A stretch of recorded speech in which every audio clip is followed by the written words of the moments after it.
no íntimo mesmo, todas elas se chamam Lélia Gonzalez, a amiga de Angela Davis, que criou as bases do feminismo negro no Brasil.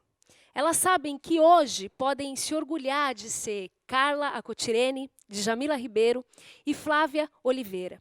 Porque um dia, essa ancestral chamada Lélia Gonzalez entrou na UEG, hoje UERJ. Porque um dia, essa mulher, que podia se chamar Carolina Maria de Jesus, foi dar aula lá na PUC. Viajou pelas Áfricas, criou conexões entre as Américas e os povos originários daqui e de lá.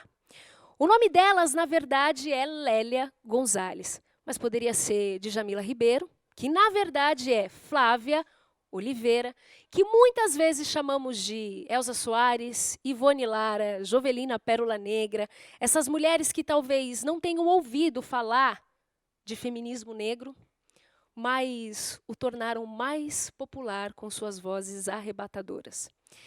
Eu vou chamar agora Flávia Oliveira para mediar essa conversa entre Lélia Gonzalez e Carolina Maria de Jesus. Mas as três sabem que elas podiam ser Carla Acotirene, Djamila Ribeiro, mãe menininha do Gantuá, mãe Estela de Oxóssi, mãe Beata de Iemanjá e Dona Marlene, a minha mãe preta, que me deu régua, compasso e axé. Com vocês, Flávia Oliveira. Ainda que ela saiba mais do que eu, que toda vez que falamos nela, pensamos em Maria Firmina dos Reis, Maria Beatriz Nascimento, Luísa Barros e Negra Rosa, meu herê, de 8 anos, que há de colher essas luzes e há de levá-las muito, muito, muito, muito, muito mais longe. Flávia Oliveira, tu tá aí? Estou aqui presente, Dani. Obrigada, Presente, obrigada. meu amor. Que honra te apresentar. Seja muito bem-vinda! Djamila Ribeiro! Tá me escutando? Olá, Dani! Boa tarde! Que linda essa apresentação. Boa tarde, Flávia, Carla. Estou muito feliz de estar aqui com vocês. Saudade, Djamila, de tomar uma cervejinha com você nos botecos da Pois vida. é. Muita! Carla Acotirene! Linda, maravilhosa! Estou aqui! Seja muito bem-vinda! Estou aqui. Muito obrigada pela sua presença. Flávia, eu te cortei eu que agradeço, ali porque... A gente que agradece. Que é isso, tá? Pelo amor de Deus. É a gente que agradece aqui a presença de vocês. Isso, vamos lá. Flávia, eu te cortei aqui porque cortou o teu áudio para mim, meu amor. Não foi a minha intenção, me desculpe, tá bom? Não, nenhum problema. Eu estava só te pedindo a bênção a todas essas iais, a todas essas ancestrais que você evocou aqui nesse terreiro, nesse território que se abre. Então, sua bênção e a bênção a todas essas mulheres maravilhosas, essas ancestrais e referências. A bênção Lélia Gonzalez, a bênção de Djamila, a bênção Carla. A bênção vocês, que também são referências para mim, para minha geração. Bom, Flávia, agora é contigo. Boa mesa para vocês, bom papo. Um beijo. Muito obrigada. Peguei aqui. Peguei o bastão. Boa tarde, muito boa tarde a todos e todas e todes. Boa tarde, Djamila Ribeiro, Carla Acotirene. Obrigada, Dani. Mais uma FLUP. Eu aqui, veterana, velha guarda da FLUP. Já me autodenomino assim. E essa é uma FLUP particularmente especial, uma FLUP dedicada a Carolina Maria de Jesus, nos 60 anos de lançamento de Quarto de Despejo, e a Lélia Gonzalez, nossa intelectual amefricana. Agora veja, quando eu digitei amefricana aqui nesse roteiro, mais de uma vez o corretor ortográfico, colonizado que só, corrigiu para americana. Precisei voltar e corrigir de volta. E voltarei e corrigirei quantas vezes forem necessárias. A nossa mesa vai até 6h30 da tarde. Eu acho que não vai ser suficiente, mas as coisas boas são assim mesmo, tem que ter gosto de quero mais. E vocês vão poder enviar perguntas e comentários no espaço aí de comentários, postar nas redes sociais. Essa roda de mulheres é dedicada à Carolina, à Lélia e à Iracema. Iracema é a mãe carnal de nossa Dani Bernardino, que partiu para o Orum no último domingo. No 7º dia sem Iracema aqui no AIE, e pronta para debater Lélia Gonzalez com Djamila e Carla, eu me dei conta que o nome dela é um anagrama de América. É da Améfrica que partiremos. Então, está tudo interligado e é muito bonito ver essas coincidências que nunca são coincidências. Dani, querida, meu abraço, sua bênção, bênção, dona Iracema, olhe por nós. Eu quero apresentar as nossas convidadas e, na sequência, já iniciaremos esse papo, essa conversa, essa roda. Djamila Ribeiro é mestre em Filosofia Política pela Unifesp, foi secretária adjunta da Secretaria de Direitos Humanos e Cidadania em São Paulo, é colunista na Folha de São Paulo e na revista Elle, coordena a coleção Feminismos Plurais, pela qual lançou Lugar de Fala, é autora também de Quem Tem Medo do Feminismo Negro e de Pequeno Manual Antirracista, o best-seller deste ano, movimentado pelas reações à violência policial e ao racismo estrutural nos Estados Unidos, no Brasil, mundo afora. Ela é indicada pela 2ª vez ao Prêmio Jabuti e hoje cedo anunciou que vem livro novo por aí. Boa tarde, Djamila. Boa tarde, Flávia, querida. É sempre um prazer estar com você. É uma pessoa que eu nutro profunda admiração. E estar novamente na FLUP, dessa vez, né, de forma remota, mas o quanto que é importante, né, uma FLUP que homenageia 2 mulheres negras tão importantes como Carolina Maria de Jesus e Lélia Gonzalez, a nossa intelectual mexicana, como você disse muito bem. Eu fico muitíssimo feliz de estar aqui na FLUP mais uma vez, na companhia de Carla Cotirene, minha irmã querida, essa intelectual que nos ensina tanto, na presença, né, de Flávia de Acotirene. Sua bênção, viu, Flávia? Que Iemanjá sempre cuide de nós, essa grande mãe de todos os oris, né, que sempre nos abençoa e sempre nos mantém, né, que é a que me mantém sempre com o meu ori na direção certa. É um prazer enorme. É a que me mantém também, minha irmã, e não tem sido fácil se manter. Ela tem trabalhado. Bom, Carla Acotirene é mestra e doutoranda em estudos interdisciplinares de gênero, mulheres e feminismos pela UFBA, Universidade Federal da Bahia.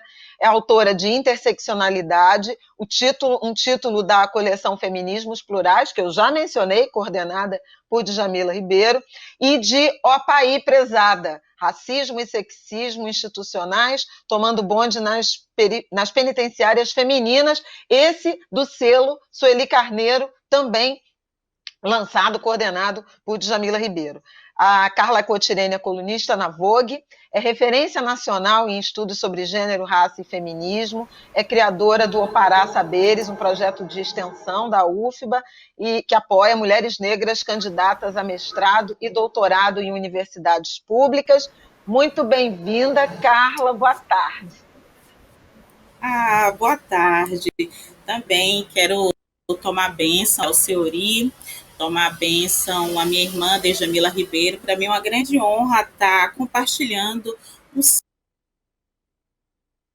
sábado, né, dedicado a mães, todas as cabeças, sem dúvida. O de hoje é atual com as nossas antepassadas, Lélia Gonzalez, que sem dúvida, realmente, como uma dessas filhas, me sinto extremamente feliz, potente e honrada de estar num sábado, né? Numa mesa que vai tratar dessa ancestral, que vai tratar de Carolina Maria de Jesus, talvez a primeira autora a desafiar os racismos linguísticos. Então, para mim é muito importante estar aqui. Eu agradeço imensamente, parabéns pela escolha, né, de uma intelectual acadêmica e de uma intelectual não acadêmica. O feminismo negro, ele preconiza que a gente não crie hierarquias, né, de intelectualidades. Então, é importante juntar essas duas dimensões do pensamento para a gente seguir com a descolonização. Muito obrigada mesmo. Obrigada a você, Carla, que já chegou chegando. Bom, vamos fazer uma primeira rodada e depois a ideia é ser esse bate-papo mesmo, gente. É flup, né? Então, estamos distantes fisicamente, mas continua sendo flup e a intenção é essa roda, é esse diálogo com afeto, com profundidade e com afeto. Eu vou começar pela Djamila, mas queria, na verdade, apresentar a mesma questão inicial para vocês duas. Textos emblemáticos da Lélia são citados nas obras de vocês duas, né? Interseccionalidade, Lugar de Fala, o Manual Antirracista, tem referências a racismo e sexismo na cultura brasileira e a categoria político-cultural na americanidade. O quão Lélia Gonzalez foi importante na construção dessa nova geração de feministas negras que vocês representam. A gente viu aí no início uma fala emocionada da Jurema Werneck, que foi influenciada, a gente sabe de Lélia influenciando Sueli Carneiro, Cida Bento, é outra geração, mas chega em vocês. Então, como é que vou começar pela Djamila, como é que Lélia alcança, influencia a sua obra, a sua geração? Bom, acho que Lélia, quando eu tive contato, primeira vez, com o pensamento de Lélia Gonzalez, foi através de outras mulheres negras. Eu trabalhava na Casa de Cultura da Mulher Negra de Santos, que era uma ONG, uma organização feminista negra, e lá tinha uma biblioteca chamada Carolina Maria de Jesus, né? Então foi ali, aos 19 anos, mais ou menos, que eu descobri quem havia sido Carolina Maria de Jesus, por outras mulheres negras que tinham nomeado a biblioteca da instituição com o nome dela. E ali naquela biblioteca haviam vários textos, livros, artigos de outras mulheres negras, né? Então eu costumo dizer que foram as mulheres negras que me proporcionaram esse olhar e esse potencial de enxergar essa visão de mundo, né, por outras perspectivas. E aí, quando eu conheço a Lélia Gonzalez, né, eu tenho contato com os textos dela, para mim foi um mundo que se abriu. Quando eu fui estudar filosofia, eu já vinha de um caminho de ativismo, né, tanto pela Casa de Cultura da Mulher Negra, tanto pela Educafro, porque eu fui coordenadora de um núcleo em Santos anos depois. Então, eu já cheguei na universidade sabendo o que eu queria estudar, sabendo que eu iria encontrar, inclusive, muitas dificuldades por conta daquilo que Lélia Gonzalez categorizou, né, da ciência eurocristã patriarcal, do quanto que a Lélia já me fortaleceu para enfrentar um espaço majoritariamente branco e masculino. Quando eu li, quando Lélia Gonzalez disse, né, que os saberes, a hierarquia de saber, é fruto da classificação racial da população. Então, foi todo um fortalecimento para eu chegar num espaço em que eu era a única aluna negra da sala e encontrar força e coragem para, a partir desse legado de luta e resistência, né, como diz Lélia, o nosso legado não é só de dor, trazer essa pauta por um curso que é extremamente elitista, branco e masculino.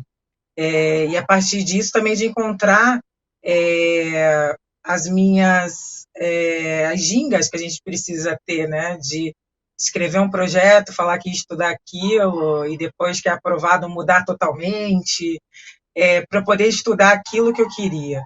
Eu acho que a Lélia ela me foi uma figura e é muito importante na minha vida porque ela me mostrou que era possível pensar o mundo a partir da perspectiva das mulheres negras. Esse mundo que me foi negado na minha formação, mas eu ter bebido dessa fonte por outras mulheres negras mais velhas, terem me apresentado a mulheres como Lélia, isso fortaleceu e me direcionou para um caminho, depois com a própria coleção Feminismos Plurais, o próprio selo Sueli Carneiro, então, de pensar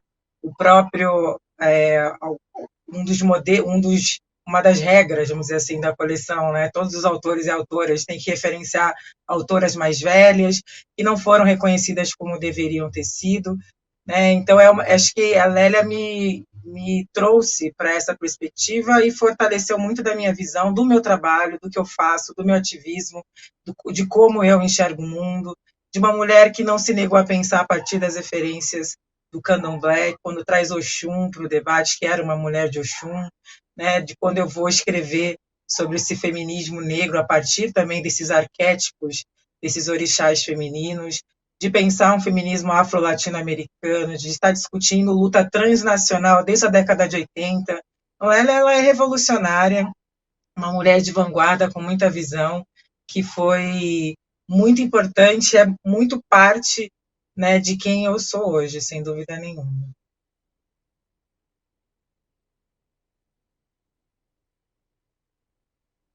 Esses cruzos, né, que mistura a academia, o samba, o candomblé, né, os orixás, as divindades, a rua, né, essa convivência, o quilombo, a casa, o terreiro, todas essas referências, elas, de fato, são inspiradoras e nos instrumentalizam, né? Acho que é uma fala importante essa que você trouxe de dar ferramentas e forças para saber o que se vai encontrar por aí.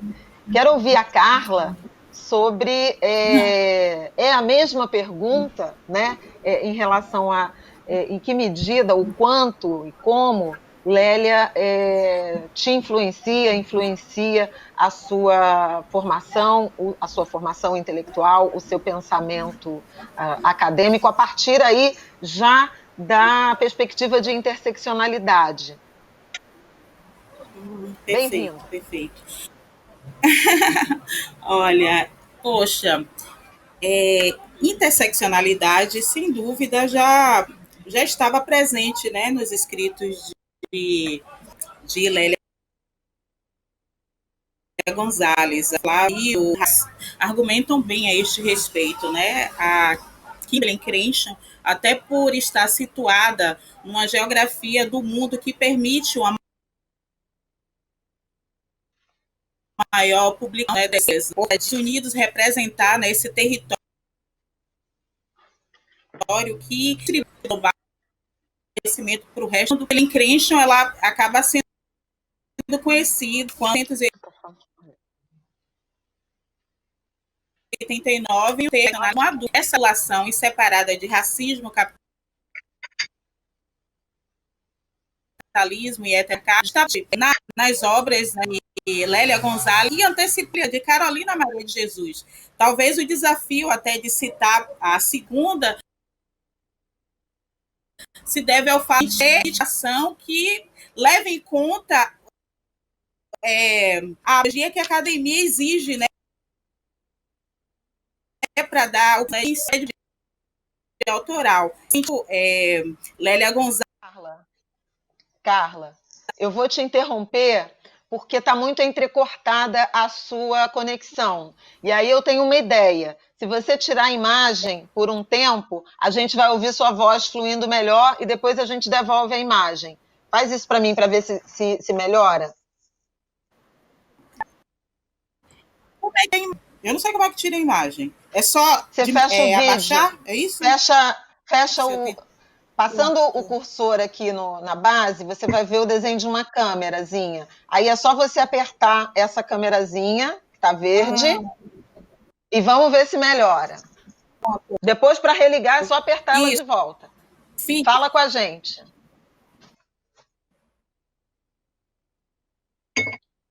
Assim que foi que eu falei, que foi que você ouviu. Você ouviu até onde? Pronto. Agora está perfeito. Estava muito entrecortado. Pronto. Eu não sei qual foi a parte mas eu vou voltar. Então, eu estava falando que a interseccionalidade de Kimberlé Crenshaw, né, ela ganha destaque por conta da jurista estar situada no norte global, né? Nós sabemos que os Estados Unidos acaba protagonizando, né, as publicações, ainda que sejam publicações do conhecimento, exemplo do feminismo negro. Mas, sem dúvida, Alex Hatz e estão quando nos antecipou o conceito de interseccionalidade, né? Repare que conceito em 1990, toda a trajetória de Lélia até da década de 70 para a década de esse esforço de mostrar a inseparabilidade do racismo, do capitalismo e do heteropatriarcado. Se eu não fosse, né, acadêmico, eu posso ainda me conscientizar que a própria Carolina Maizuz já tinha feito isso muito bem. Quando ela discute migração, ela está falando de... Ela discute o lugar da preocupação de raça, quando ela mostra e tem a responsabilidade de proteger, né, o pai da filha caçula, ação de gênero, né, de mulheres que são protagonistas, né, da sua história, e como diz o feminismo negro, deve ter responsabilidade autoral sobre o conhecimento. Então, o diário, até então, né, não seria considerado como esse enunciado de historiador, também faz isso, mostrando que os princípios do pensamento feminismo, do pensamento feminista negro e interseccionalidade como sensibilidade estão presentes tanto na quanto na segunda também. Então, Lélia Gonzalez, para mim, representa fonte epistemológica, né? Sendo uma mulher de Oxum, ela me ensina que eu não posso ser tão estrondosa, né? Djamila falou agora dos recursos, e ela tinha feito essa conferência aqui para nós, da Alpará Saberes, ensinando como dialogar com a academia e gente estratégica, e eu pensei nos vacilos até que eu já posso ter dado no âmbito acadêmico, né? Se a gente quer recorrer à sabedoria ancestral, a gente precisa se comportar como água mesmo, se infiltrar, e não já gritar de fora que vai alagar tudo. Então, eu sempre tive essa postura, né, de querer alagar, quando Lélia Gonzalez, no seu caminho intelectual e político, ela primeiro se infiltrou no movimento feminista para dizer que ele era racista, esteve no movimento negro para dizer que ele era machista, sexista, entrou na academia e disse: o lixo vai falar. Eu acredito que esse seja o maior aprendizado de Lélia, né? A gente precisa adentrar os espaços sem deixar o compromisso ético, político de lado, que é o compromisso de estar ali criando outra política de citação, outra política de referência ética ancestral, como Djamila colocou muito bem, né? Djamila disse agora que foi apresentada a autora aos 19 anos. Eu fui apresentada um pouco mais tarde, eu fui apresentada aos 24 anos no CEAFRO, porque a minha formação, como também vai criticar a Lélia, né, apontava para uma identidade que se dizia morena escura, marrom, morena, menos uma mulher negra. Ela, ao fazer essa citação, ela está dizendo, né, para povoar que, assim como mulher é uma categoria que é tornada a partir da cultura, a mulher negra, a negritude também é uma construção cultural que a gente precisa conquistar. Não é nada dado do ponto de vista biológico, mas sim desses cruzamentos, né, de cultura, enfrentamento ao racismo, ao sexismo e ao capitalismo. Então, esse lugar nosso é um lugar muito eficiente para derrubar as estruturas, e sendo água, a gente tem chance de fazê-lo. Maravilhoso, Carla. Pode voltar com a sua imagem, que eu acho que melhorou muito, né, Djamila, de ouvi-la? Melhorou, né? E se for o caso, a gente sai e volta, eu vou passar. Melhorou muito, mas eu quero que você volte, eu não quero ficar só com a sua foto. Então, aperta de novo. Aí, pronto. Vamos ver se vai melhorando. A gente vai costurando, que ao vivo é assim. Mas aqui está aparecendo um sinal forte, mas... Que assim seja, que assim continue. Voltou com força, vamos lá, vamos aproveitar. Adorei que você falou de água se infiltrar e não alagar de imediato, mas sem alagar, mas já alagando, né? Infiltrando e alagando. E eu queria trazer justamente essas reflexões de vocês duas sobre não apenas isso que você trouxe do lixo vai falar, que é muito forte e que dialoga muito com Carolina, e é interessante porque ela fala assim, o lixo vai falar, e numa boa, tipo, olha, peraí, né? Que é um pouco, acho que está um pouco embutido esse e numa boa, embute, não sei se a Djamila concorda, mas embute esse conceito da infiltração. Gente, calma, gente, olha só. Vou falar agora e vocês vão ficar quietinhos e vão ouvir numa boa. E eu queria justamente trazer a reflexão de vocês, que são escritoras, sobre esse desafio da escrita. Né? Lélia escreve academicamente de um jeito muito coloquial, que todo mundo entende. Ela faz, inclusive, alguns deboches com o R e o L, né? O L que não existe nas línguas africanas, e aí ela fala que ela faz aquela referência ao Flamengo, dizendo que quem está ensinando quem? Quem tem conhecimento de quem? O L não existe naquela linguagem. Então a gente fala Flamengo mesmo, porque é assim que a gente é, e subverte e resiste e reinventa a língua portuguesa. Eu queria ouvir a Djamila primeiro sobre isso, depois, Carla, você sobre essa questão do português da linguagem, e queria puxar esse fio aí da construção do texto escrito e da oralidade tão presente nesse nosso momento de pandemia, de relações à distância. Mas capítulo 1, Djamila, a escrita mesmo, o português e o lixo vai falar e numa boa. Eu gosto muito da pergunta, Flávia, porque quando Lélia coloca, né, o lixo vai falar e numa boa, né, nesse lugar também de aceitem, né, nós nos tornamos sujeitos, nós somos sujeitos epistêmicos também, né. Esse trecho eu abro o meu livro, Lugar de Fala, com essa epígrafe da Lélia, porque ela coloca, né, nós vamos falar com todas as implicações, porque há implicações, né, de quando ela diz, e o ato que assumimos aqui é o de falar com todas as implicações, justamente porque temos sido falados, que nesse trabalho assumimos o nosso lugar de fala, o nosso lugar, né, e o lixo vai falar e numa boa.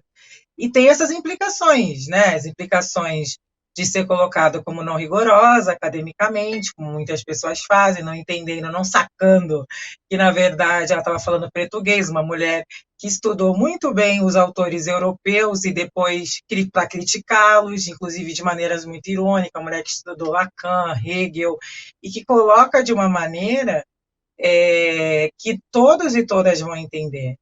E, sobretudo porque a gente parte de um país, né, um sistema educacional injusto, então a gente vai punir, né, as pessoas que não escrevem corretamente, entre aspas, desconsiderando que boa parte dessas pessoas foram alijadas desses espaços. Mas é mais do que isso, é dizer que, inclusive, devemos valorizar, né, a língua falada pelos povos africanos que estão presentes, né, nesse nosso português brasileiro que nós falamos, e que muitas vezes a gente está falando sem sacar que fala português, assim como a influência de várias línguas indígenas, né, presentes e que a gente fala sem saber.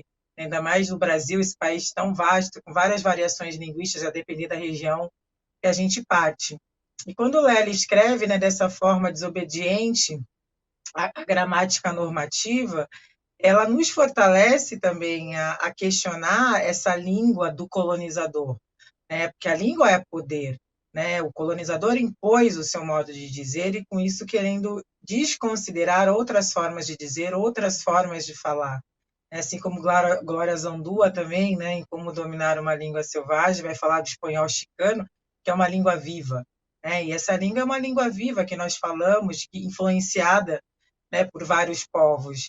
Acho que Lélia, ela traz isso como, eu vejo isso como um potencial revolucionário, né, também de entender a forma como a gente fala ela é importante também, faz parte da descolonização, né, do conhecimento, a forma como nós reconhecemos esse legado linguístico dos povos africanos na nossa língua.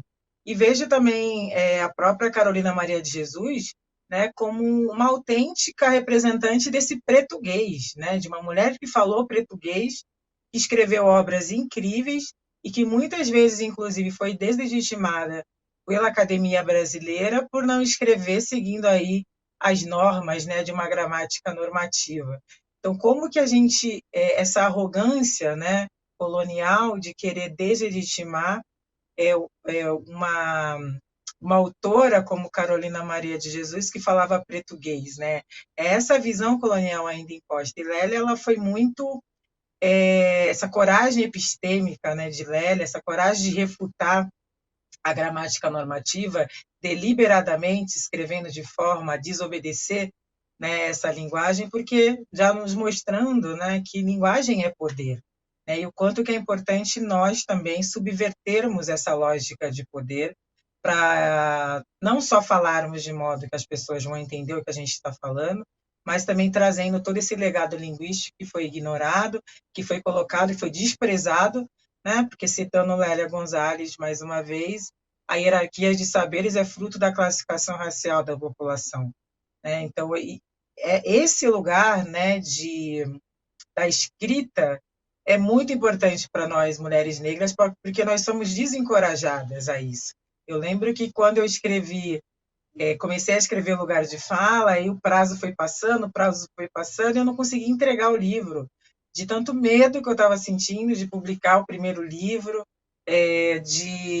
das deslegitimações, de uma série de questões que são colocadas para nós, e eu não entregava, eu falava, não, eu tenho que olhar de novo, até que chegou um momento que eu falei, bom, Lélia escreveu, tantas outras escreveram, vamos embora, né? Vamos publicar esse livro, o lixo tem que falar aí numa boa, fique nesse boa, né? Tava me faltando esse lugar de ficar numa boa, né? E esse de ficar numa boa é um lugar muito interessante que Lélia traz, que nós vamos sim escrever, nós vamos sim refutar, nós vamos sim questionar, mas para além disso, nós vamos trazer as nossas perspectivas para além, né, dessas questões que estão colocadas, né, para além da visão colonial. Então, esse lugar é um lugar muito poderoso, um lugar muito potente, e Carla Cotirene fala brilhantemente sobre isso, essa questão da escrita, a questão da academia, né, de como que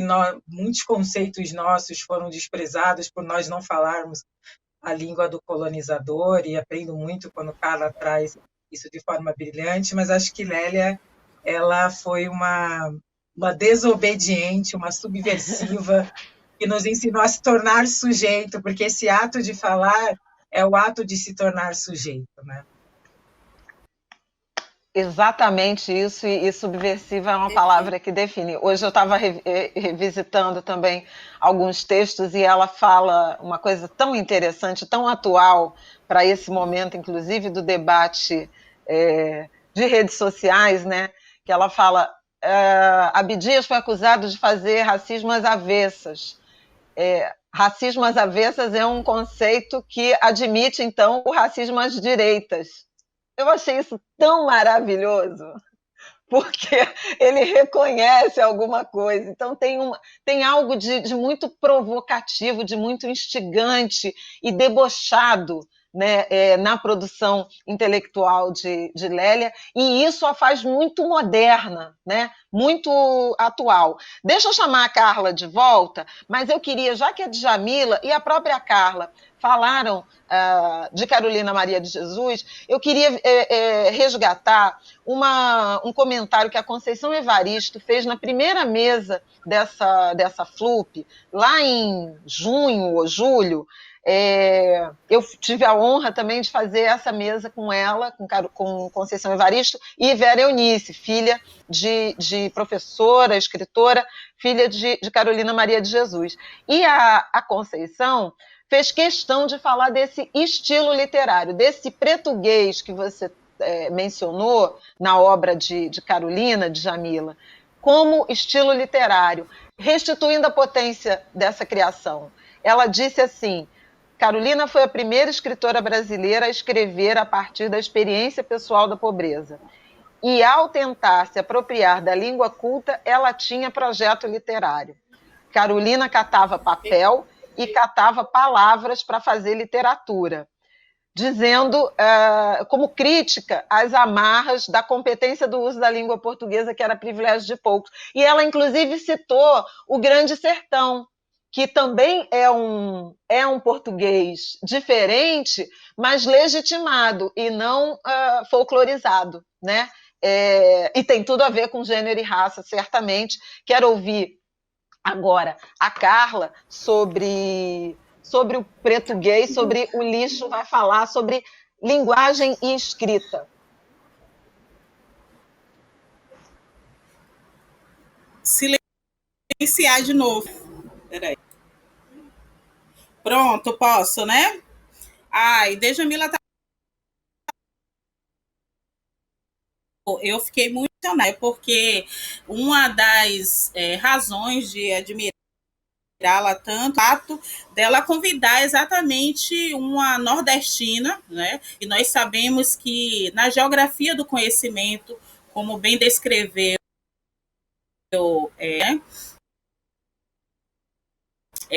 que é remetido a subdesenvolvimento, né? Cair primeiro do negro e da negra, cair na imagem geográfica do Nordeste, né?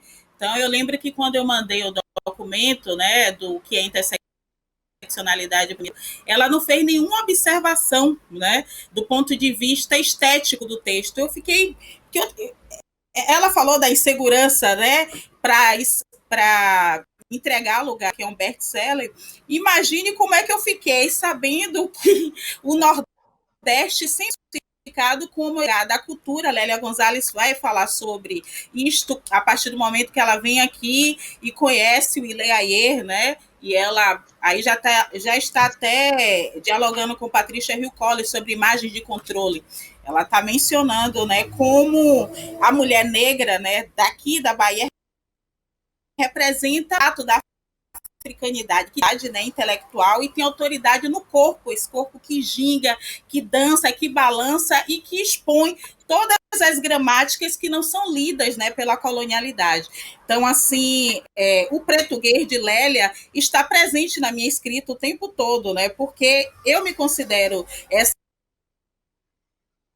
desobediência epistêmica, valor de Aníbal Quirria Lugones, mas a Lélia Gonzalez antecipa, inclusive, a discussão de decolonialidade, né? Porque se a gente está falando de retomar essa vinculação com a América e rompermos com a Europa Ocidental, Estados Unidos, como propõe a Méfrica, ela está exatamente isso, que há uma presença diaspórica, né, que aqui tem o encontro indígena e também africano, e que a partir daí, esse português, fruto de resistências, né, negras, que foram consideradas as mães pretas, né, as mulheres com físico foram consideradas aquelas que cuidaram das crianças brancas, né, como mulheres que estavam ali alfabetizando os filhos, né, dos brancos e das brancas, e que ainda assim estava dando golpe linguístico a partir do momento que estava inserindo o quibundo, essa resistência. Por isso que, como vocês colocaram muito bem, né, a gente fala problema, a gente fala Flamengo, porque na nossa estrutura linguística não tem o L, tem o R, eles, né, e elas que são os burros e as burras, porque valorizam a bunda sem saber que bunda tem a ver com que bundo, né? É essa gente, né, branca da academia que valoriza a nossa beleza,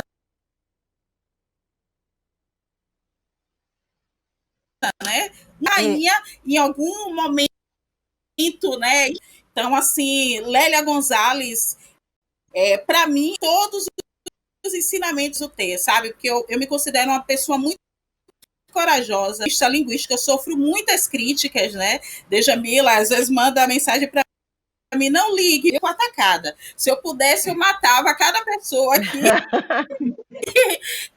e não branca, né, que mencionasse o meu estilo. Porque Lélia, ela usou Lacan, usou mas Freud. ela o tempo todo também estava brincando, né, com como é que a gente fica, né? Mas era o preto não soube se comportar.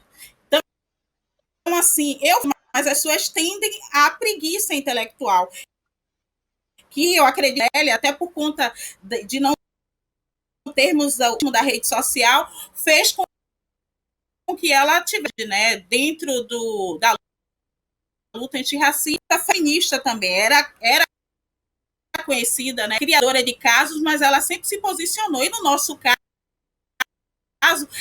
né, como ela escreve, olha como ela se posiciona, mais uma vez, colocando, né, a região sudeste e o sul como o aparato linguístico escrita do que acontece, não dialoga. Gonzales e Carolina Maria de Jesus descreveram, né, como favela, né, do conhecimento, ainda que ambas não estivessem situadas na geografia hegemônica do ponto de vista racial nordestino, ainda que em São Paulo, mas quando a gente vai para a academia, há essa tendência, né, em dizer que o que é do Rio e São Paulo é muito bom.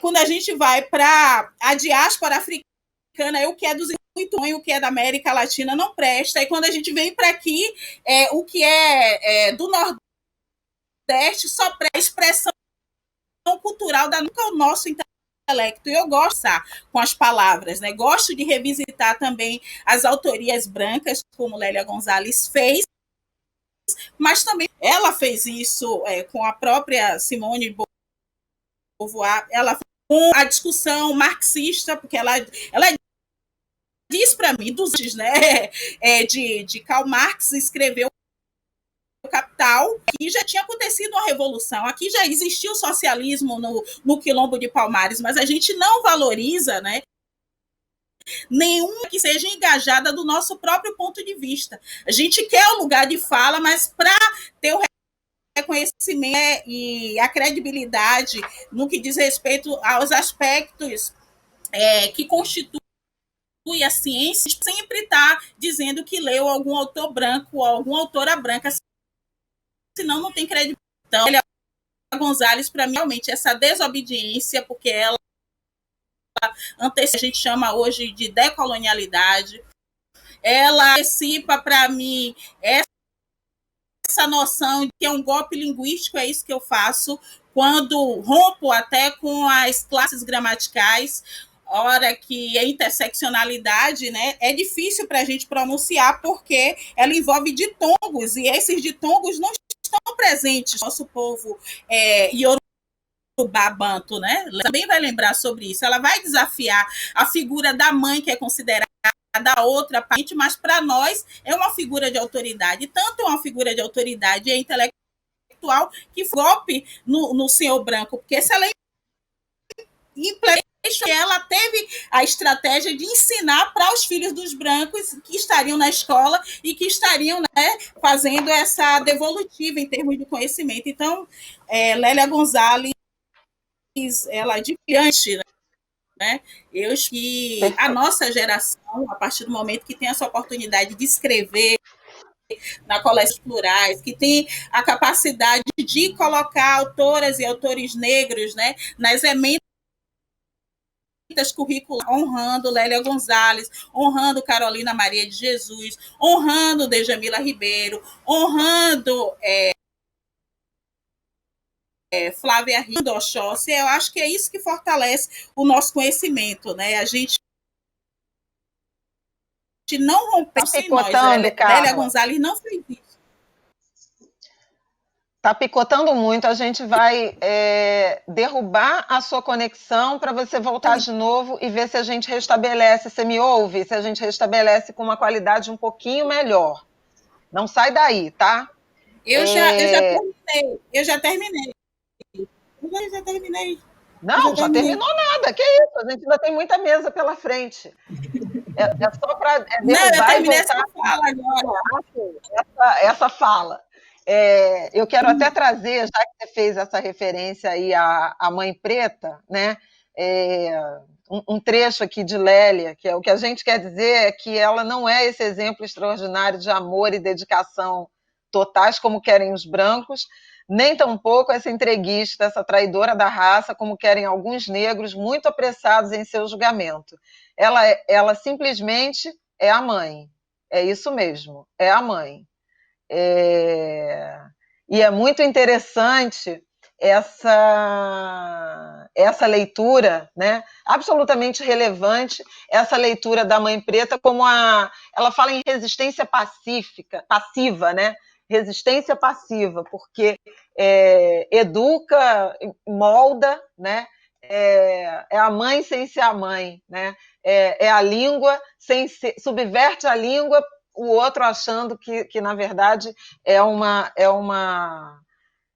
burrice, né? Da língua dominante. Mas, Djamila, eu quero voltar contigo, ainda nessa reflexão sobre a escrita, sobre linguagem, como escritora. Tem um trecho que ela fala assim: embora falando, a gente como um todo está numa de escritura.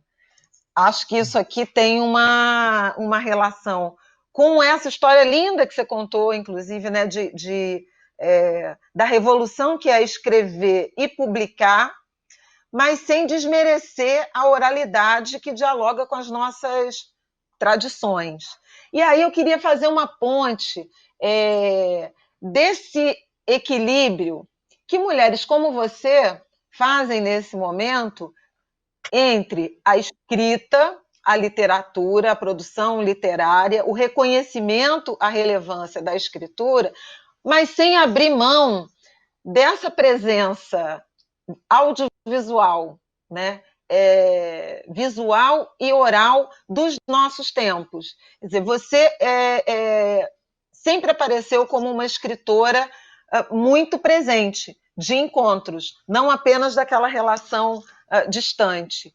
E nessa pandemia, eu acho que você, inclusive, radicalizou essa presença, né? Com grupos no Telegram, a presença nas redes sociais, inclusive visitando, né, outras personalidades, ocupando esses outros espaços, com o canal, né? Eu queria que você falasse um pouco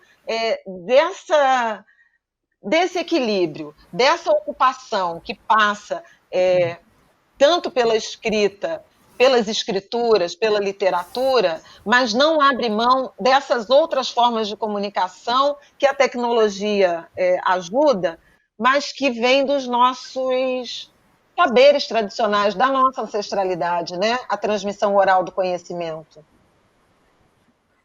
Nossa, uma pergunta incrível, Flávia, porque é muito seguir essa tradição oral mesmo, né? Da gente se comunicar com as pessoas, quebrando essa visão, né?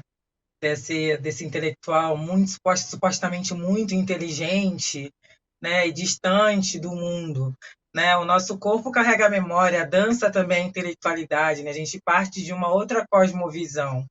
E o quanto que esse lugar também de me comunicar pelas redes sociais, muitas vezes na academia me rendeu críticas como blogueirinha, diva de Facebook, fica ali nas redes sociais. E aí isso, sei lá, em 2013, 2014, quando eu comecei mais ativamente.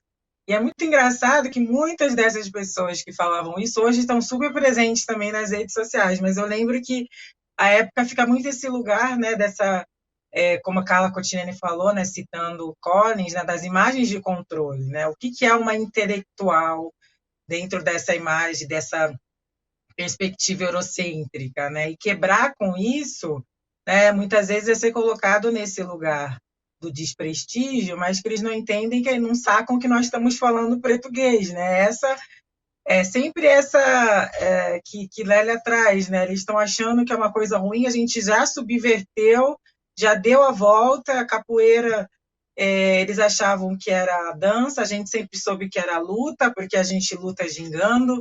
Então a gente traz outros valores, né? E é uma outra geografia da razão. Então é muito importante para mim estar presente nas redes sociais. Comecei mesmo mais ativamente em 2013 pelo Blogueiras Negras. Acho muito importante falar que foi o primeiro espaço que eu tive coragem, porque eu não queria também. Eu lembro de escrever alguns posts, tudo muito fechado, e as companheiras do Blogueiras Negras falaram: não, por que você não começa a escrever?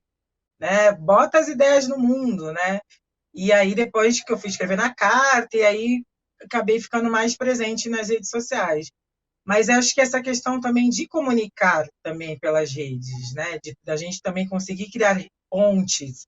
Eu lembro que durante meu mestrado, por exemplo, fazia parte de um grupo no Facebook de feminismo negro, que se não fosse esse grupo, acho que eu não teria tido acesso a tantos textos que eu precisava, porque era a dificuldade de encontrar publicações das autoras, dos autores que a gente estava estudando, e ali várias pessoas disponibilizavam texto, a gente trocava muito ali dentro daquele espaço, e depois a gente comunicava. Quantas vezes eu aprendo lendo os posts da Carla Cotirene, quantas vezes eu aprendo lendo os posts de tantas pessoas. Então, acho que esse lugar é um lugar também importante da gente estar, de se comunicar com as pessoas, né? De não se furtar a isso, porque a gente vem de uma outra tradição, de um outro lugar, apesar, né, de tantas... eu lembro que em alguns momentos da minha vida, isso se tornou uma coisa muito... de escutar professores falando, as pessoas falam: professor tal falou que você fica nas redes sociais. Mas eu estou lá mesmo, para mim isso não é um problema. Também de me humanizar, esse lugar também que eles se colocam, né, dessa coisa muito distante do mundo, não tem nada a ver com a gente, do lugar que a gente parte. Esse distanciamento, que é um distanciamento arrogante, né, de manter também o conhecimento é para poucos, esse lugar que nada mais é da manutenção do poder, né? E a gente está aqui, de fato, para quebrar com isso, para democratizar saber, para democratizar conhecimento, porque a gente vem de um outro lugar, a gente vem de um lugar que a gente foi privado, então a gente também vem de uma outra cosmovisão, que tudo isso é importante, e não só o saber acadêmico, né? E também é mais uma forma de quebrar com essa visão de que saber é só o saber que se aprende na academia. Saber é o saber dos movimentos sociais, é o saber dos terreiros, é o saber da minha avó Antônia, que dominava as plantas e era benzedeira. É uma série de saberes que nos compõem, né? E não um saber, né? Uma epistemologia mestre que dá conta de pensar todas as outras, né? Então, acho que estar presente para mim nas redes é uma maneira de me comunicar e de quebrar também, e de me humanizar também, porque não é que é fácil, não é que a gente é super mulher, quebrar com esse lugar também da mulher negra, guerreira, que dá conta de tudo. Não, a gente é humana, a gente sofre, a gente chora, a gente tem dificuldade, a gente tem medo, muitas vezes a gente tem medo de publicar, da gente também se tornar possível para as pessoas, para as outras mulheres, né? E com isso a gente torna outras possibilidades de existência para além dessas que eles querem nos controlar. Acho que para mim estar nas redes é permitir essas outras possibilidades de existência para além dessas imagens de controle sobre nós. Obrigada, Djamila. Carla, você quer falar um pouco sobre isso também? Sobre essa... Eu já tinha uma outra pergunta para você, a partir de um post que você escreveu hoje, falando de zumbi, saci. Tem várias referências nas redes sociais hoje por conta do Dia das Bruxas, as mais variadas, né? De Halloween, do Dia do Saci... de referências, eu já vi de um tudo, referências às pombagiras, né, aos Exus, de reverência às nossas divindades, aos nossos encantados, né, ressignificando, inclusive, essa data. Mas você fez uma referência. Já que você falou de Palmares, e Lélia traz Palmares mesmo como experiência de uma sociedade democrática e igualitária. Foi engraçado você falar do marxismo, né? Que ela diz que é o primeiro Estado livre das Américas, né? O Quilombo dos Palmares. E aí você escreveu hoje que Zumbi foi retirado da memória de luta e insurgência quilombola para uma ficção de assombro, né? na consciência. A consciência exclui o que a memória inclui, é a frase da Lélia, e aí você faz essa ligação com o Saci, que no folclore tem versões sobre um aspecto demoníaco e sobre as infrações dos menores de idade. E uma frase muito, muito forte que alguém comentou no seu post: o que separa o adolescente do menor é a raça. Eu queria muito que você falasse disso, desses significados, dessas representações, né? E quanto elas nos confinam, quanto elas determinam estereótipos e imagens que vão se segmentando ao longo do tempo. Mas se você quiser rapidamente antes falar dessa experiência nas redes sociais, na oralidade e nas escrituras, mas tem que ser super rápido, que a gente já está aqui nos nossos 20 minutos finais e eu ainda tenho mais perguntas e ainda quero ver se tem perguntas chegando. Tem que ter.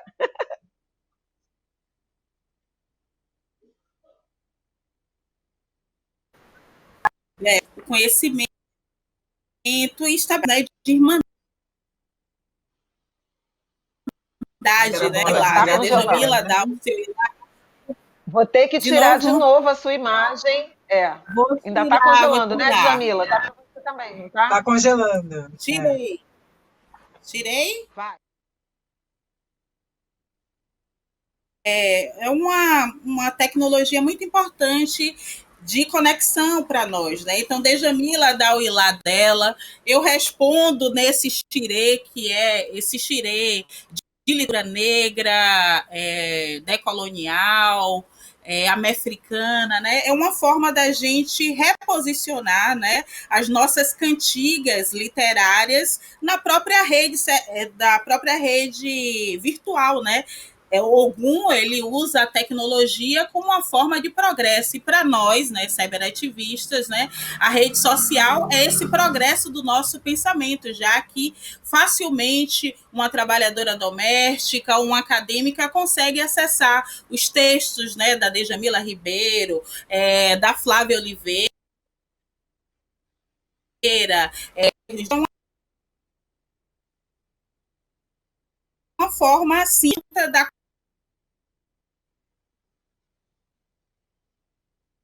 consciência. Em relação ao post de hoje, eu estou olhando lógica da aparência, né? A aparência é uma categoria colonial. Então, quando a gente escreve um texto, né, a gente é corrigido exatamente por conta da estética do que a gente está vendo, né? Se falta vírgula, falta todos os elementos textuais que foram trazidos pelo português, né, pela Europa. Então, é por isso que a gente, mais uma vez, é desumanizado, é classificado como outro, né? Não o outro que está aprendendo a ler ou a escrever, ou que não manja bem dos letramentos que a gente aplaude como sendo de erudição, né? E que configura uma potência, né, cognitiva, vamos dizer assim. Em relação a Zumbi, traz essa lembrança, né, de como o significante tem força e a gente precisa usar da Europa as contribuições que são relevantes, né, para a gente. Então, ela olhando, né, para de linguagem, né, ela está dizendo para a gente que Zumbi sofreu um apagamento no que diz respeito ao seu protagonismo, e se a leitura dela, eu estou dizendo que vários casos também da sua condição de adolescente, que está da criança e do adolescente, exatamente por conta de raça, informar o lugar de menoridade, né, penal.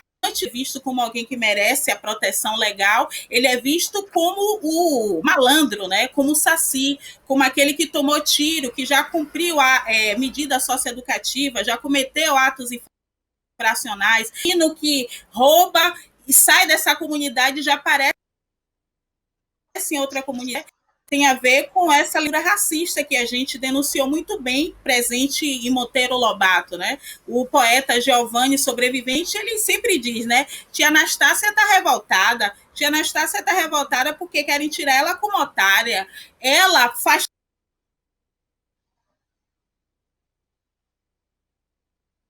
todos os que tu de estátios pretos como otários, né? Porque são apagados os nossos significados de hereis e de beijos e as nossas inteligências para configurarem esse lugar de malandragem, esse lugar de deficiência.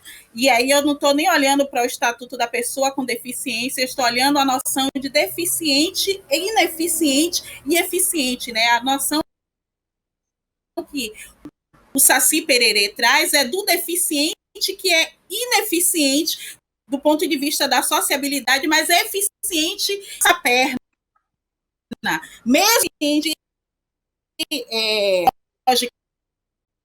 a biológica. Então, Lélia Gonzalez ainda serve para a gente ter esses insights, né, de criatividade.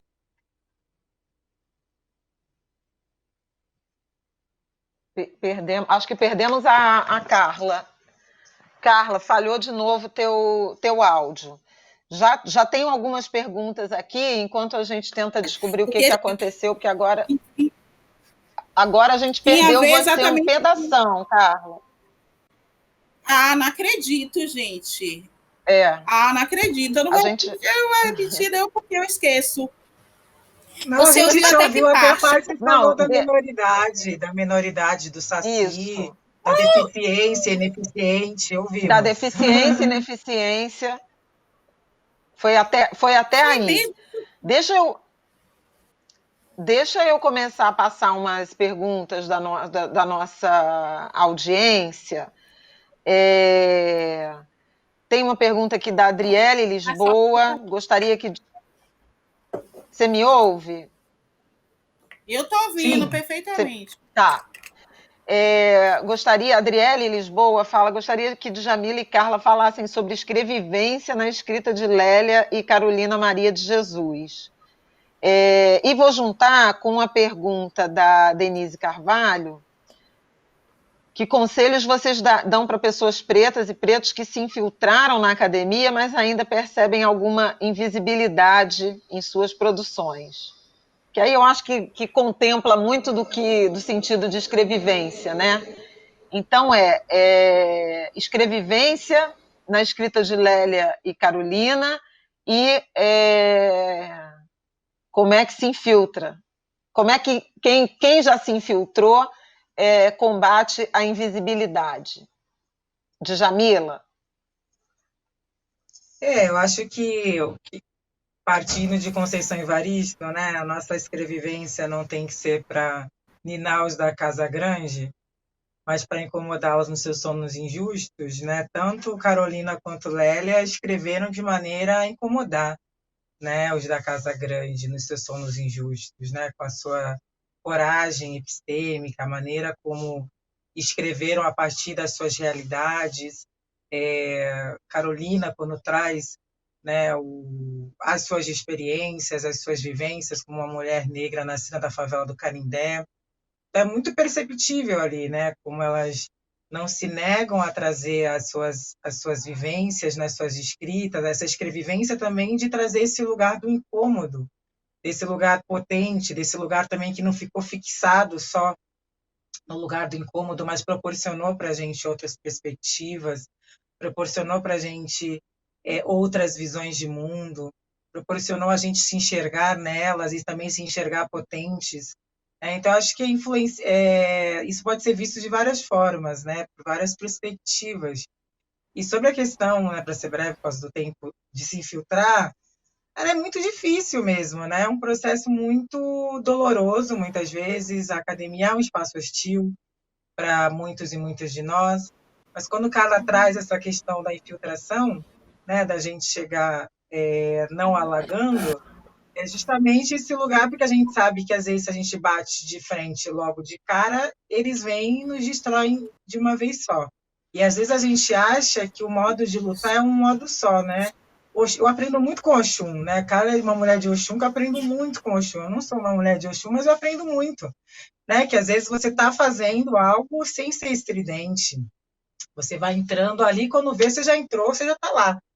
Né? Então, acho que a gente, às vezes, precisa resgatar esses saberes também ancestrais para lidar com isso. Então, tem momento que eu vou ter que... Eu vou pedir força para algum para vencer uma guerra com estratégia. Tem momento que vou pedir para o Oxum, porque eu preciso entrar mais ali com uma água. Tem momentos que eu vou assim, que eu sou uma mulher que carrego em Ansan, que eu vou mesmo para cima e vou fazer ventar. Eu acho que são essas questões que a gente tem que aprender, não tem um modo só de fazer. E às vezes a gente, mesmo entre nós, a gente acaba achando que só tem um jeito de ser, a gente reproduz essa lógica homogênea na nossa comunidade. Né? Mas a lógica homogênea é a lógica colonial, né? Então, Exu abre o xirê, Oxalá vai fechar o xirê. Exu é muito diferente de Oxalá, mas todos os dois vão dançar no xirê. Eu acho que é isso, às vezes, que a gente precisa, muitas vezes, absorver, até para a gente nos curar dessas feridas coloniais, para a gente se curar também desses espaços que são duros, muito duros para nós. Mas, finalizando, eu acho que só a construção coletiva mesmo. Né? Durante meu período na faculdade, eu e outros colegas, a gente brincava, era tudo que a universidade não queria, as pretas, gays, as travas, nós nos juntamos e formamos um núcleo de estudos interdisciplinar chamado MAPO, um estudo disciplinar em raça, gênero e sexualidade, e nós começamos a fazer eventos dentro da universidade.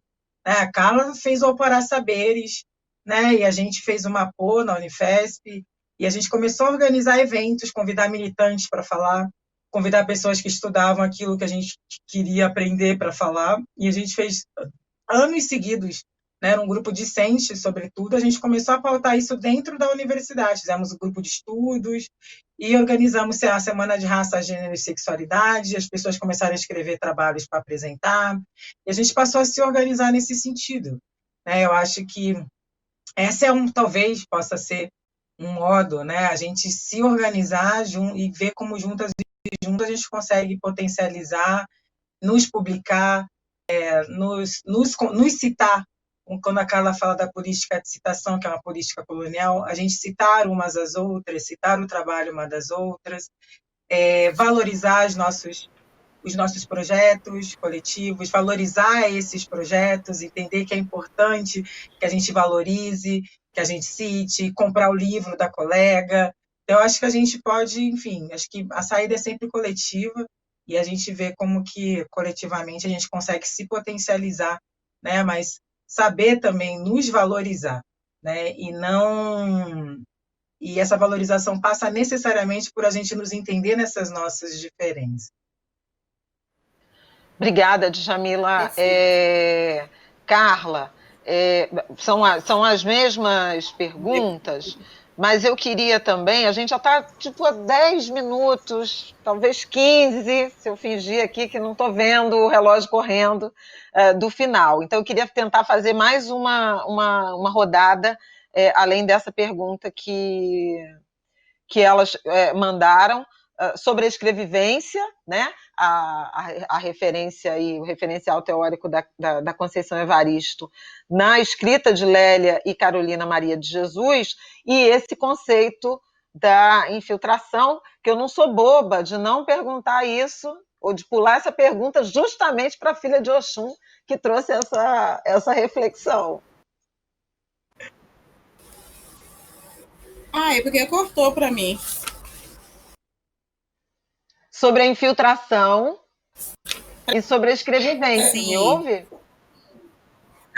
Pronto, agora. Deixa eu silenciar de novo. Botei. Escrevivência, Não tá legal. né? Eu aqui lá das águas doces, né? Isso.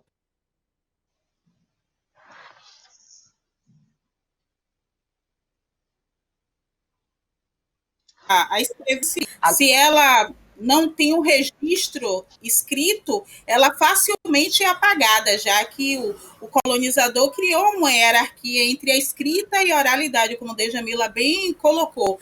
Então, a escrevivência, ela tem esse significado para nós de descolonização, porque permite que a nossa experiência seja considerada o fundamento do que a gente está falando, o nosso conhecimento, né?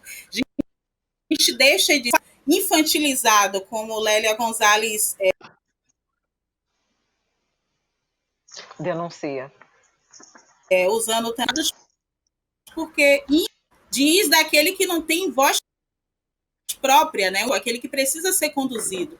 Então, se você se aporta na escrevivência, você deixa de ser conduzido na terceira pessoa, a ser falado, ser infantilizado. Você passa a condição de autor e autora, né, que pode escrever a pessoa e ter responsabilidade de ser questionado, ser questionada sobre o que foi dito, do que foi problematizado, porque o conhecimento, ele tem a sua provisoriedade, né, ele é um conhecimento situado, em algum momento, o que a gente escreveu ter uma legitimidade abrangente para ter uma legitimidade que correspondeu ao tempo de quando a gente escreveu aquele conhecimento. Então, a escrevivência, para mim, representa esse lugar, né, de experiência enquanto categoria de conhecimento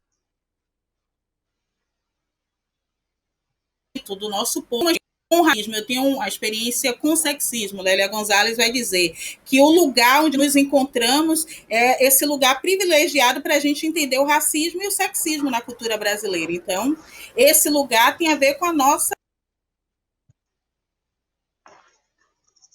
experiência escrita, porque se não for assim, né, vão e apaga tudo que a gente está falando, né? A colonização apagou o significado. E a palavra escrita é que tem significado. É por isso que o menino que se parece com Saci Pererê, ele diz, eu não roubei. Eu não roubei. Aí o policial escreve lá no alto, né, da que ele roubou, sim, inicial, né? E não a oralidade do menino que é considerado Saci Pererê. A comunidade diz, não, mas o menino, saci, tudo bem que ele é sacizeiro, mas ele é menino bom, foi criado aqui na comunidade. Não tem validade a oralidade, né? Então, a escrevivência, para mim, tem essa importância, sobretudo porque ela é um ilá mesmo. Só que um ilá que a gente está registrando para que o colonizador não apague os significados. Então, isso é muito importante. E eu já encerrando, porque a internet é uma porcaria mesmo, eu agradeço sempre, né, Djamila, pelas oportunidades, né, Xóssia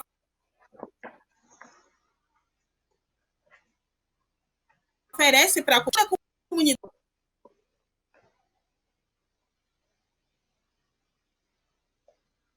Não, agora Passando a oportunidade, essa é uma forma, né, de oferecer uma oferenda também.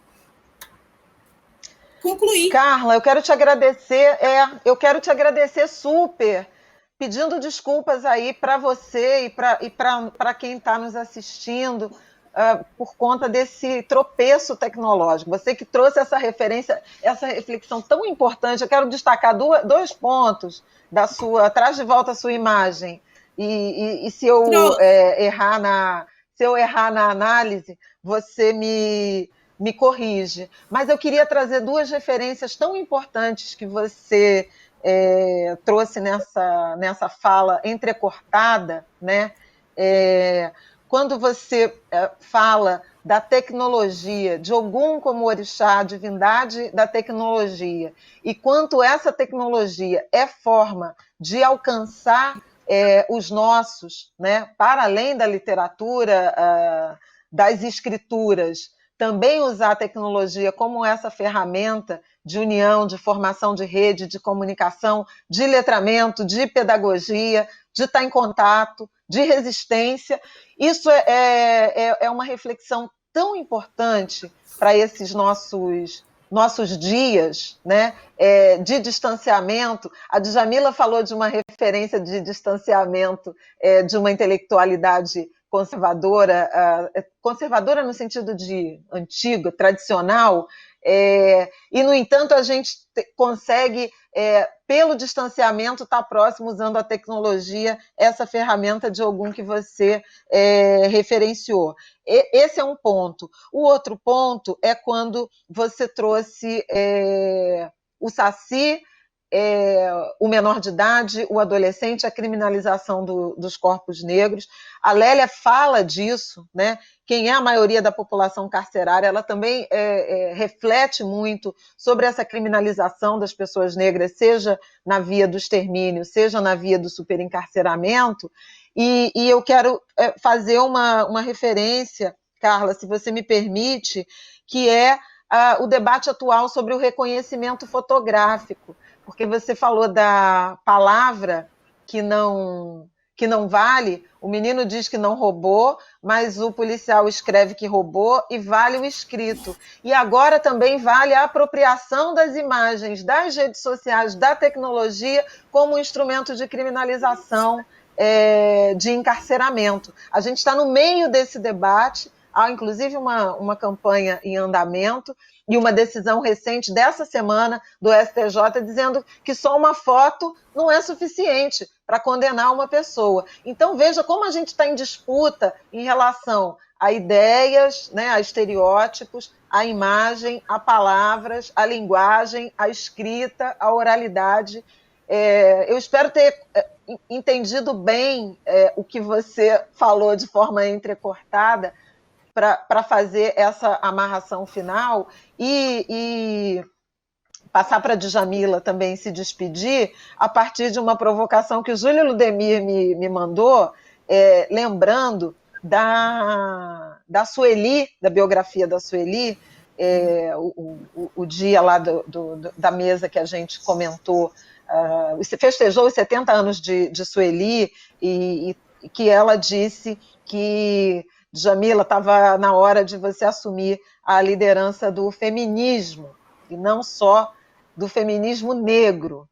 Quando é que você acha que a sociedade brasileira estará pronta para encarar o feminismo com o protagonismo negro, sem essa separação? Então, acho que nunca estará preparada, mas nós, como mulheres negras, nós estamos. Eu acho que é isso. Eu acho que hoje no Brasil, quando a gente fala de feminismo, a gente não tem como não falar de Lélia, não falar de Sueli Carneiro, não falar de Carla Cotirene, não falar de Ângela Figueiredo, não falar de tantas mulheres, né? Eu vejo hoje o feminismo negro com um protagonismo muito importante. E Sueli uma vez me disse isso, né?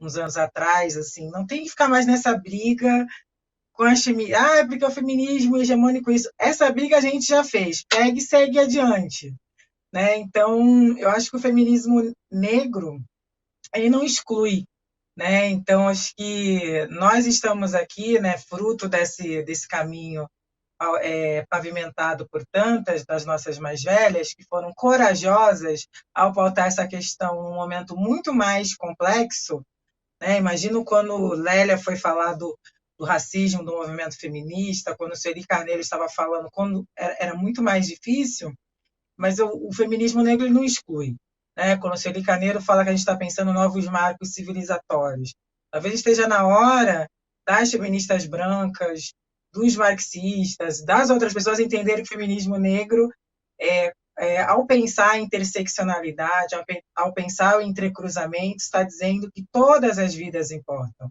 Não é um movimento sectário, é um movimento que amplia a discussão.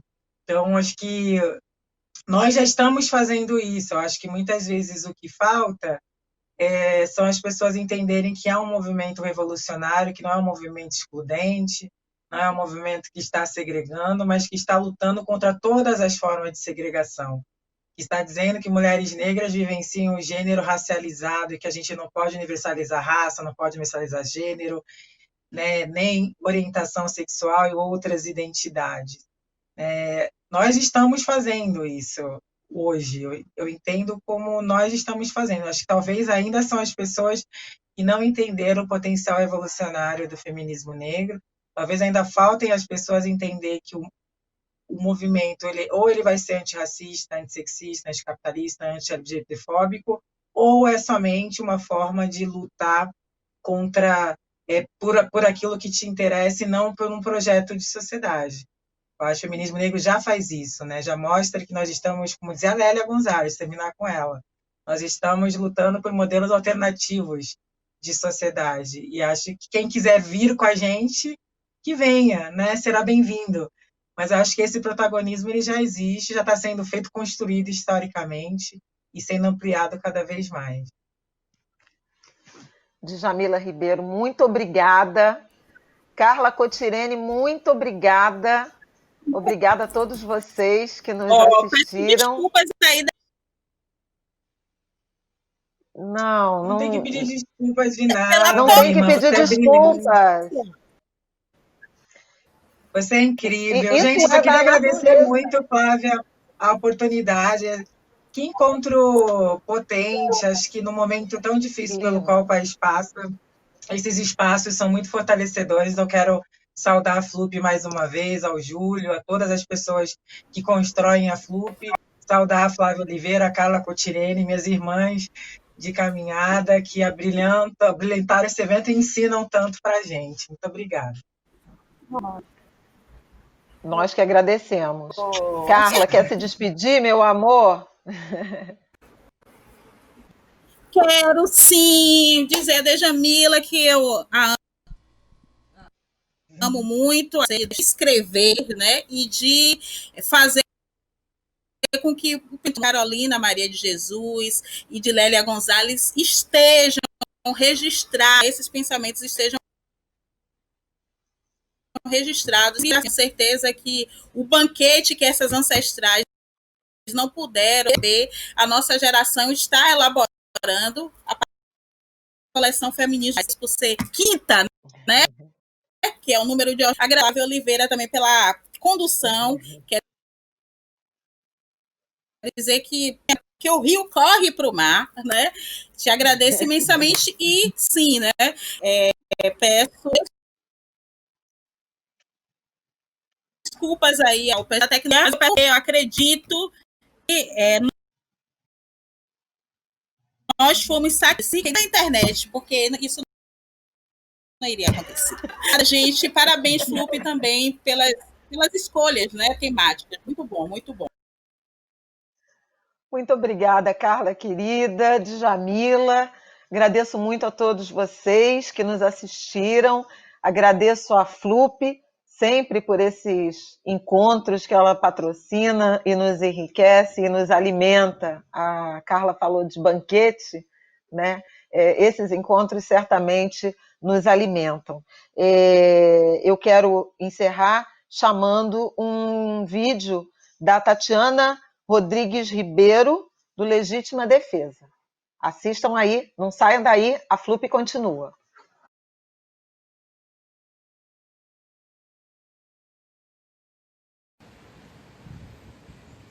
Foi então que uns brancos muito legais convidaram a gente para uma festa deles, dizendo que era pra gente também. Negócio de livro sobre a gente. A gente foi muito bem recebido e tratado com toda a consideração. Chamaram até pra sentar junto na mesa onde eles estavam sentados, fazendo um discurso bonito, dizendo que a gente era oprimido, discriminado, explorado. Eles eram toda gente fina, educada, viajada, sabiam das coisas. E a gente foi sentar lá na mesa, só que tava cheia, não deu pra sentar junto. Eles estavam tão ocupados, ensinando um monte de coisa pro crioléu da plateia, que nem repararam que se apertasse um pouco até que dava pra abrir um espaçozinho e todo mundo sentar junto na mesa. Mas a festa foi eles que fizeram. A gente não podia bagunçar com essa de chega pra cá, chega pra lá. A gente tinha que ser educado.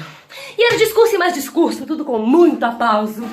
Foi aí que a neguinha, que estava sentada com a gente, deu uma de atrevida. Tinham chamado ela para responder uma pergunta, ela foi lá na mesa falar no microfone e começou a reclamar de certas coisas que estavam acontecendo na festa. Tava armada que zumba. A negrada parecia que estava esperando por isso, para bagunçar tudo. E era um tal de falar alto, gritar, vaiar, que já não dava para ouvir discurso nenhum. Tá na cara que os brancos ficaram brancos de raiva. E com razão. Tinham chamado a gente pra festa de um livro que falava da gente e a gente se comportava daquele jeito, catimbando a discurseira deles. Onde já se viu?